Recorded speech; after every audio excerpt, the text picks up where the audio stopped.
¿Sabías que existió una reina que pasó de ser una noble extranjera casi desconocida a gobernar uno de los reinos más poderosos de Europa medieval? Una reina que no nació para llevar corona, que tuvo que abrirse paso en una corte que la despreciaba, que gobernó en nombre de su hija cuando nadie creía que una mujer pudiera hacerlo, y que terminó asesinada de la forma más cruel, estrangulada en una fortaleza, mientras su propia hija era obligada a presenciar su muerte. Esta no es la historia de una reina pasiva ni de una simple consorte.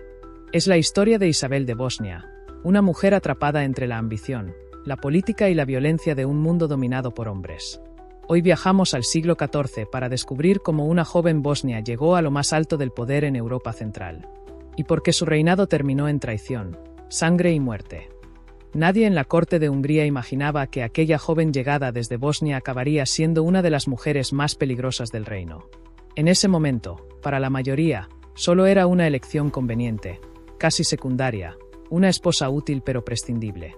Y sin embargo, su matrimonio iba a cambiar el destino del reino para siempre. Isabel de Bosnia fue entregada en matrimonio a Luis I de Hungría, conocido por sus contemporáneos como Luis I, no porque fuera la mujer ideal para un gran rey, sino porque era políticamente necesaria. Hungría miraba hacia el sur, hacia los Balcanes, una región inestable, llena de conflictos, pero estratégicamente vital.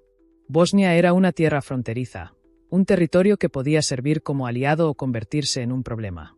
Casarse con Isabel significaba asegurar influencia sobre esa región sin someterse a las exigencias de otras grandes dinastías europeas. Para Luis I, Isabel era una solución práctica. Para Isabel, era un salto brutal hacia un mundo que no la esperaba con los brazos abiertos. Desde el momento en que cruzó las puertas de la corte húngara, quedó claro que no era bienvenida. Su origen bosnio la marcaba. No provenía de una casa real antigua y respetada, sino de una nobleza regional considerada inferior. Su acento, sus costumbres y hasta su educación eran observados con recelo. Para muchos nobles, no era una reina auténtica, sino una extranjera elevada demasiado alto. Pero el desprecio más duro no vino de los nobles, sino del interior mismo de la familia real. Su suegra, Isabel de Polonia, era una mujer poderosa, experimentada y acostumbrada a mandar. Había gobernado como regente, había influido en decisiones clave del reino y no estaba dispuesta a ceder protagonismo. Para ella, Isabel de Bosnia era una intrusa. Nunca aprobó ese matrimonio. Consideraba que su hijo merecía una reina de sangre real indiscutible, criada en las grandes cortes de Europa, no una joven procedente de una región que muchos asociaban con herejías, conflictos religiosos y falta de refinamiento. Desde su posición, la reina madre se encargó de dejar claro, de forma sutil pero constante, que Isabel no estaba a su altura. Ese rechazo marcó la vida de Isabel en la corte. Fue apartada de los círculos de poder, excluida de las decisiones importantes y reducida a un papel decorativo. La reina madre seguía siendo la verdadera autoridad femenina del reino, y nadie osaba contradecirla. Los nobles, viendo su actitud, aprendieron rápidamente que despreciar a la joven reina no tendría consecuencias. A ese aislamiento se sumó un problema aún más grave. Isabel no dio al reino un heredero varón. Año tras año, la expectativa crecía y la decepción también. Solo nacieron hijas. En una sociedad medieval, aquello no era visto como un simple infortunio, sino casi como un fallo imperdonable. Aunque la responsabilidad no recaía solo en ella, fue Isabel quien cargó con las miradas, los murmullos y las acusaciones silenciosas. Para su suegra, esto confirmaba todos sus temores. Una reina extranjera, de origen cuestionado, incapaz de asegurar la continuidad masculina del trono. Para muchos en la corte, Isabel ya no era solo indeseada, era peligrosa. Representaba un futuro incierto, un reino gobernado por mujeres, algo que pocos estaban dispuestos a aceptar. Rodeada de hostilidad, Isabel aprendió a callar.